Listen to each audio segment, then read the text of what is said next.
Hello everyone, कैसे हैं आप लोग। आई होप कि आप लोग बहुत अच्छे होंगे और अपनी पढ़ाई को भी बहुत अच्छे तरीके से कंप्लीट और कवर अप कर रहे होंगे। जैसा कि आप लोगों को पता है कि अभी हम लोग हमारे क्लास 11th के बिजनेस स्टडीज सब्जेक्ट को पढ़ रहे हैं और बिजनेस स्टडीज सब्जेक्ट में अभी हम लोग हमारे बिजनेस सर्विसेज वाले चैप्टर को पढ़ रहे हैं। और आज के इस क्लास में हम लोग हमारे पहले वाले बिजनेस सर्विसेज को पढ़ेंगे जो हमारा कहता है बैंकिंग। तो आइए बिना वक्त गवाए बिना देरी किए आज के इस क्लास को, आज के इस वीडियो को स्टार्ट करते हैं और हम लोग पढ़ते हैं हमारे पहले वाले बिजनेस सर्विसेज को जो हमारा कहता है बैंकिंग।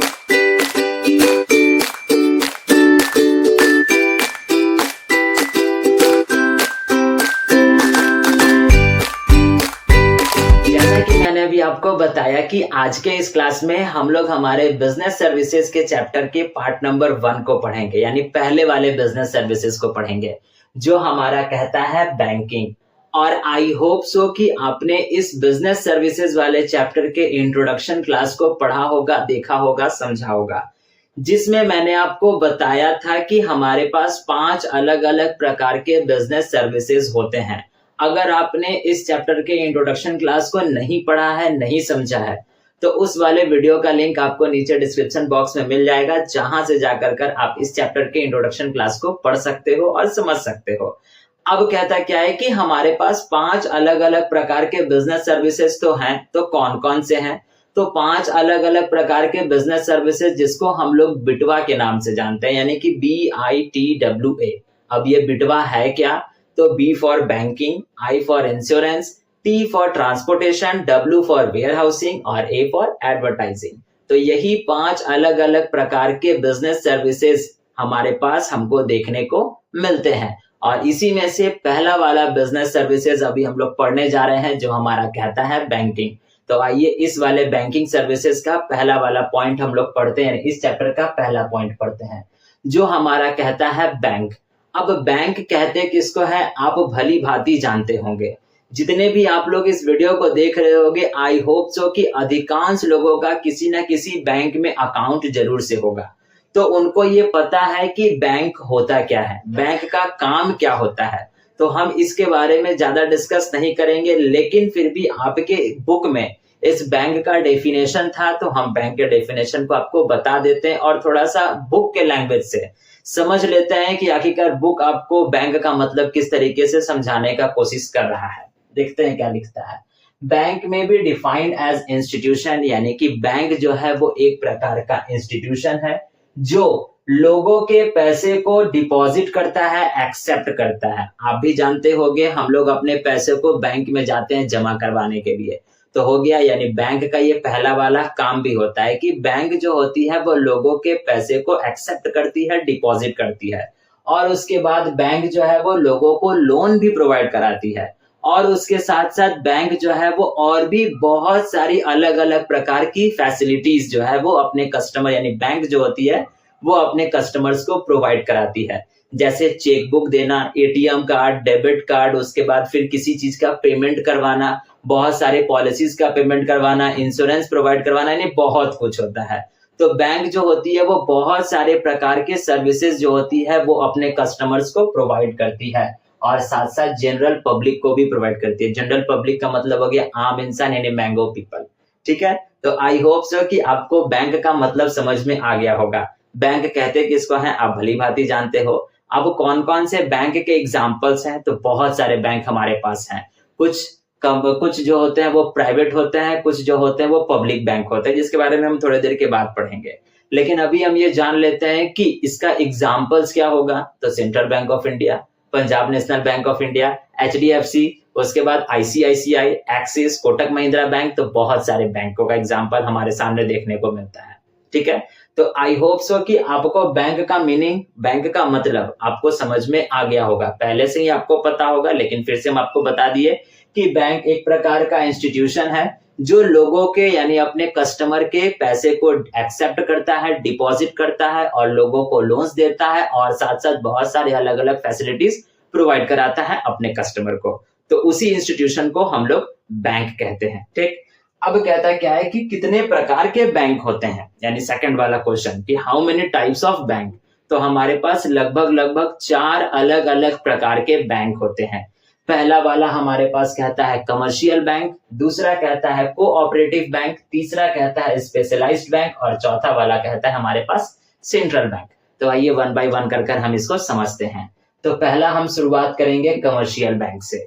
अब हम लोग अपने आसपास लोकेलिटी में जो भी बैंक देखते हैं, चाहे वो सेंट्रल बैंक ऑफ इंडिया हो या स्टेट बैंक ऑफ इंडिया हो या Punjab national bank of India हो या फिर HDFC हो या ICICI हो, ये सारे के सारे बैंक जो होते हैं वो कमर्शियल बैंक के अंदर में आते हैं और इनको कमर्शियल बैंक कहा जाता है। अब कमर्शियल बैंक है क्या, आइए समझते हैं। कहता है क्या, these banks are established and managed under Indian banking companies act 1949। अब इस वाले लाइन को आप याद रखिएगा कि जितने भी हमारे पास कमर्शियल बैंक होते हैं या आते हैं उनको मैनेज किया जाता है इंडियन बैंकिंग कंपनीज एक्ट के तहत, जो कौन सा है, इंडियन बैंकिंग कंपनीज एक्ट 1949 के तहत इनको सारे के सारे जितने भी कमर्शियल बैंक होते हैं उनको मैनेज किया जाता है। Next, these banks are dealing in money, यानी ये जितने भी कमर्शियल बैंक्स होते हैं वो मनी में यानी पैसे में डील करते हैं। अब पैसे में किस तरीके से डील करते हैं, तो लोगों के पैसे को डिपॉजिट करते हैं, लोगों को लोन देते हैं, तो लोन भी देते हैं तो वो पैसे के तौर पर लोन देते हैं। ठीक है, वही देखिए यहाँ पर लिखता है, these banks are dealing in money and accepting deposits and making loans. तो ये जो होता है वो एक प्रकार का कमर्शियल बैंक का काम ही है और इन तरीके के बैंकों को हम लोग कमर्शियल बैंक कहते हैं। ठीक, अब कहता क्या है कि कमर्शियल बैंक कितने प्रकार के होते हैं, तो कमर्शियल बैंक दो प्रकार के होते हैं, एक पब्लिक और एक प्राइवेट। देखिए लिखता है पब्लिक सेक्टर बैंक और प्राइवेट सेक्टर बैंक। तो अब आप कहोगे कि पब्लिक सेक्टर बैंक किसको कहते हैं और प्राइवेट सेक्टर बैंक किसको कहते हैं, तो इस बात को आप याद रखिएगा कि जो कोई भी बैंक गवर्नमेंट के द्वारा मैनेज किया जाएगा, गवर्न किया जाएगा, उस बैंक को हम लोग पब्लिक सेक्टर बैंक कहते हैं। अब पब्लिक सेक्टर बैंक के अंदर आने वाले कौन कौन से बैंक हैं, जैसे हो गया सेंट्रल बैंक ऑफ इंडिया जिसको हम लोग CBI भी कहते हैं, SBI, उसके बाद state bank of India, BOI, bank of India. तो ये सारे के सारे बैंक जो होते हैं वो पब्लिक सेक्टर बैंक के अंदर में आते हैं, जिनको कंट्रोल और मैनेज और गवर्न जो किया जाता है वो हमारे यहाँ की गवर्नमेंट के द्वारा किया जाता है। अब अगर बात की जाए प्राइवेट बैंक की, तो प्राइवेट बैंक ठीक उसका उल्टा हो गया, यानी कि इन प्राइवेट बैंकों को कंट्रोल, मैनेज और गवर्न जो है वो किया जाता है किसी एक प्राइवेट इंडिविजुअल के द्वारा या फिर किसी एक प्राइवेट इंडिविजुअल ग्रुप के द्वारा। ठीक, तो उस तरीके के बैंक को हम लोग प्राइवेट सेक्टर बैंक कहते हैं। ठीक है, आप इस बात को याद रखिएगा कि पब्लिक सेक्टर बैंक किसको कहेंगे, तो वैसा बैंक जिसको गवर्नमेंट मैनेज करेगी, कंट्रोल करेगी, गवर्न करेगी, तो उन सभी बैंकों को हम लोग पब्लिक सेक्टर बैंक कहते हैं। Example, central bank of India, bank of India, state bank of India और भी बहुत सारे बैंक आपको देखने को मिल जाएंगे। और अगर प्राइवेट सेक्टर बैंक किसको कहेंगे, तो जिन किसी भी बैंकों को ऑपरेट किया जाएगा, गवर्न किया जाएगा, मैनेज किया जाएगा, किसके द्वारा, किसी एक प्राइवेट इंडिविजुअल के द्वारा या किसी एक प्राइवेट इंडिविजुअल ग्रुप के द्वारा, यानी पूरे समूह के द्वारा, तो उस तरीके के बैंक को हम लोग प्राइवेट सेक्टर बैंक कहते हैं।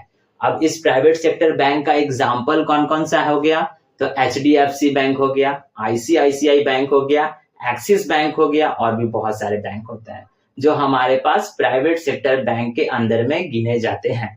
तो ये था हमारा पहला वाला टाइप ऑफ बैंक जो हमारा कहता है कमर्शियल बैंक। अब हम लोग पढ़ते हैं हमारे दूसरे वाले टाइप ऑफ बैंक को जो हमारा कहता है कोऑपरेटिव बैंक्स। आप लोगों ने कोऑपरेटिव सोसाइटी पढ़ा था, जिसमें आप लोगों ने ये भी पढ़ा था कि कोई एक ऐसा सोसाइटी होता है जो अपने ही मेंबर्स को लोन प्रोवाइड कराता है, क्रेडिट प्रोवाइड कराता है और बहुत कम रेट ऑफ इंटरेस्ट पे। तो उन तरीके के बैंकों को देखिए यहाँ पर लिखा है कोऑपरेटिव बैंक। जो बैंक जो होते हैं जिनका मेन काम होता है लोगों को और साथ साथ अपने मेंबर्स को क्रेडिट प्रोवाइड कराना, यानी कि लोन प्रोवाइड कराना, और वो जो लोन प्रोवाइड करवाएंगे वो चीप रेट ऑफ इंटरेस्ट पे, यानी सस्ते यानी कम रेट ऑफ इंटरेस्ट पे, कम जो रेट ऑफ इंटरेस्ट होता है वो उस पर अपने मेंबर्स को लोन प्रोवाइड कराएंगे। तो उस तरीके के बैंक को हम लोग कोऑपरेटिव बैंक कहते हैं और ये हमारा दूसरा वाला टाइप ऑफ बैंक है। तीसरा तीसरा वाला टाइप ऑफ बैंक हमारे पास कहता है स्पेशलाइज्ड बैंक। अब स्पेशलाइज्ड बैंक किसको कहा गया है? तो ये स्पेशलाइज्ड का मतलब ही हो गया स्पेशल। इनको बनाया ही जाता है, यानी इन बैंकों को बनाया ही जाता है किसी विशेष काम के लिए, बस किसी एक स्पेशल पर्पस के लिए।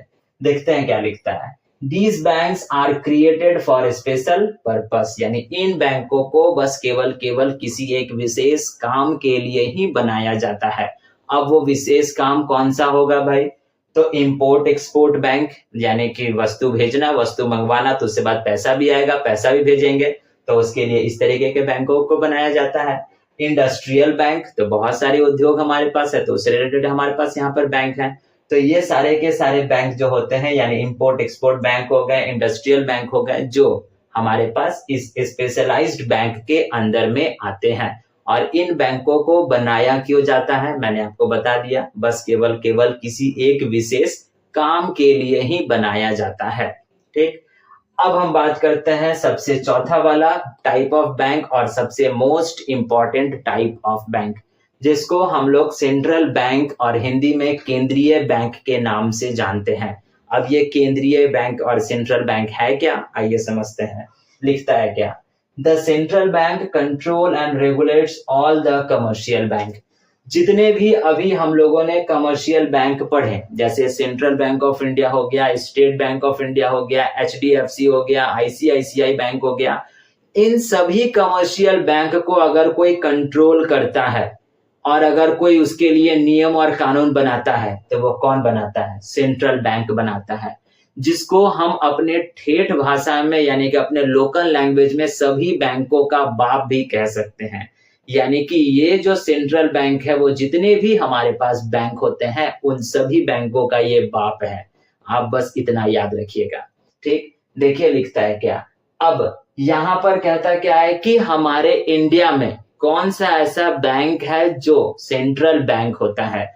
उसको जानने से पहले आप ये बात याद रखिएगा कि हर एक कंट्री में कोई एक ही सेंट्रल बैंक होता है। और अगर हमारे इंडिया की बात की जाए, तो हमारे इंडिया में जो सेंट्रल बैंक है, जिसको हम लोग RBI यानी रिजर्व बैंक ऑफ इंडिया के नाम से भी जानते हैं, और यही रिजर्व बैंक ऑफ इंडिया जो है, वो हमारे देश में पाए जाने वाले जितने भी बैंक हैं, उन सभी बैंकों का बाप है, यानी सभी बैंकों का बैंक है। ठीक, इस बात को याद रखिएगा। देखिए लिखता है क्या। रिजर्व बैंक ऑफ इंडिया यानी RBI is the central bank of India. और ये क्वेश्चन आपसे एग्जाम में 110% पूछा जाता है कि हमारे इंडिया का सेंट्रल बैंक कौन है। तो हमारे इंडिया का सेंट्रल बैंक कौन है? रिजर्व बैंक ऑफ इंडिया यानी RBI है। अब इस RBI को स्टैब्लिश कब किया गया था, यानी इस RBI को कब स्टेबल किया गया था, स्टैब्लिश इसकी कब हुई थी? तो 1 अप्रैल 1935 यानी 1935, अप्रैल 1 1935 इस RBI को हमारे इंडिया में एस्टैब्लिश किया गया था। ठीक है, अब कहता है क्या है कि इस सेंट्रल बैंक के कौन कौन से फंक्शंस हैं, यानी कौन कौन से कार्य हैं। तो पहला कार्य तो हमने, यानी पहला फंक्शन तो हमने पढ़ लिया ऑलरेडी, कि ये जो सेंट्रल बैंक होता है, वो जितने भी हमारे पास बैंक हैं, उन सभी बैंकों का बैंक है। यानी जितने भी बैंक हैं, चाहे वो कमर्शियल बैंक के अंदर आने वाले, चाहे वो पब्लिक सेक्टर बैंक हो या प्राइवेट सेक्टर बैंक हो, सभी बैंकों को कंट्रोल यही सेंट्रल बैंक करता है, यानी RBI करती है हमारे देश में। इन सभी बैंकों के लिए अगर कोई नियम और कानून बनाता है, तो ये सेंट्रल बैंक यानी रिजर्व बैंक ऑफ इंडिया हमारे देश की बनाती है, हमारे देश के जितने भी बैंक होते हैं उन सभी बैंकों के लिए। ठीक, दूसरा, इशू पेपर करेंसी। हम लोग अपने पॉकेट में गांधी जी का नोट लेकर कर घूमते हैं, चाहे वो 50 का हो, 10 का हो, 500 का हो या किसी का भी हो। तो आखिरकार ये पेपर मनी, यानी कि ये जो पेपर वाला नोट होता है, इसको कौन इशू करता है? तो इसको इशू भी जो है वो हमारे यहाँ के, यानी हमारे देश में रिजर्व बैंक ऑफ इंडिया करती है। यानी कि इंडिया में अगर कोई पेपर मनी को इशू करता है, तो वो कौन करता है? रिजर्व बैंक ऑफ इंडिया करता है। और आप इस बात को याद रखिएगा कि बस केवल रिजर्व बैंक ऑफ इंडिया बस केवल पेपर मनी को ही इशू करती है, यानी जो हम जो नोट जो यूज करते हैं उसी को बस केवल RBI इशू करती है। लेकिन जो कॉइन, जो सिक्का, जो 10 रुपए का हो गया, 5 रुपए का हो गया, 20 रुपए का जो सिक्का हो गया, जिसको हम लोग इस्तेमाल करते हैं, यूज करते हैं, वो आरबीआई नहीं इशू करती है। तो वो कौन इशू करता है? वो मिनिस्ट्री ऑफ फाइनेंस इशू करती है। आप इस बात को याद रखिएगा। बस आरबीआई जो है वो पेपर मनी को इशू करता है, और अगर कॉइन की बात की जाए तो कॉइन जो है वो मिनिस्ट्री ऑफ फाइनेंस इशू करती है। ठीक, ये हो गया इसका दूसरा फंक्शन। तीसरा फंक्शन, आरबीआई जो है वो अपने पास सेंट्रल के पैसे यानी सेंट्रल गवर्नमेंट के पैसे और स्टेट गवर्नमेंट के पैसे को भी रखता है और उनके बिहाफ पे पेमेंट भी करता है। ये इसका तीसरा फंक्शन हो गया। देखिए लिखता भी है, to keep money of central and state government and make their payments. तो ये था इसका तीसरा वाला फंक्शन। चौथा फंक्शन हमारे पास क्या कहता है? Custodian of foreign exchange. अब फॉरेन एक्सचेंज से आने वाले पैसे, जो कि हम विदेशों से जो पैसा जो हमारे देश आता है, चाहे वो डॉलर्स में हो, पॉन्ड्स में हो, युआन्स में हो या किसी भी तरीके से हो, तो वो पैसा जो होता है और उस पैसे का देख रेख या उस पैसे पर निगरानी अगर किसी की होती है तो वो किसकी होती है? इस सेंट्रल बैंक की होती है। और हमारे देश का सेंट्रल बैंक कौन है? रिजर्व बैंक ऑफ इंडिया है। तो यही थे इस सेंट्रल बैंक यानी हमारे रिजर्व बैंक ऑफ इंडिया के कुछ फंक्शंस, कुछ कार्य। आई होप सो कि आपको इस सेंट्रल बैंक के फंक्शंस अच्छे तरीके से समझ में आ गए होंगे, और साथ साथ कितने प्रकार के बैंक्स होते हैं और वो सभी के सभी बैंकों के टाइप्स, यानी जो चार हमने अभी टाइप्स पढ़े बैंक के, जो हमने पढ़ा कमर्शियल, उसके बाद कोऑपरेटिव, उसके बाद स्पेशलाइज्ड, और उसके बाद हमने पढ़ा सेंट्रल बैंक। तो आई होप सो कि आपको ये चारों के चारों टाइप्स ऑफ बैंक्स यानी अच्छे तरीके से समझ में आ गए होंगे। अभी आप क्या कीजिए, वीडियो को यहाँ पर पॉज कर लीजिए और इसका स्क्रीनशॉट लेकर कर अपने पास रख लीजिए, और मेक श्योर कि आप इसको अपने कॉपी में बहुत अच्छे तरीके से राइट डाउन कीजिएगा। ये चैप्टर और ये वाला पार्ट आपके लिए बहुत ज्यादा इंपॉर्टेंट होने वाला है, क्योंकि इस वाले पार्ट से बहुत सारे क्वेश्चंस आपके एग्जाम्स में पूछे जाते हैं। तो इस वाले पार्ट को आप बहुत अच्छे तरीके से अपने कॉपी में राइट डाउन कीजिएगा। ठीक है, तो आज के इस क्लास में यानी आज के इस क्लास के लिए, आज के इस वीडियो के लिए बस इतना ही हम लोग रहने देते हैं। अब हम लोग मिलेंगे हमारे इसी बैंकिंग सर्विसेज के नेक्स्ट वाले पार्ट पे यानी पार्ट नंबर 2 पे, जिसपे हम लोग पढ़ेंगे कि आखिरकार कौन कौन से फंक्शंस होते हैं कमर्शियल बैंक के, क्योंकि ये दोनों जो बैंक है ये हमको बहुत कम देखने को मिलते हैं, लेकिन ये जो कमर्शियल बैंक है वो हमारे पास आम तौर पर पाए जाते हैं और देखने को मिलते हैं। तो हमको ये जानना बहुत ज्यादा जरूरी है कि आखिरकार इस कमर्शियल बैंक के कौन कौन से फंक्शंस हैं। तो इस वाले फंक्शंस यानी फंक्शंस ऑफ कमर्शियल बैंक को हम लोग नेक्स्ट वाले क्लास में पढ़ेंगे। तब तक के लिए आपको पता है करना है क्या, अगर आप वीडियो को यहाँ तक देखे हो, ये सारे के सारे पॉइंट्स, मेरी बताई हुई बातें अगर आपको अच्छे तरीके से समझ में आ गई हैं, तो वीडियो को लाइक करके जाइएगा। चैनल पर नए होंगे तो चैनल को सब्सक्राइब भी कर लीजिएगा और अपने फ्रेंड्स के साथ शेयर भी करते जाइएगा। अब हम लोग मिलेंगे इसी बैंकिंग सर्विसेज के नेक्स्ट वाले पार्ट पे। तब तक के लिए आप अपना ख्याल रखिएगा, ध्यान रखिएगा। Thank you and bye bye.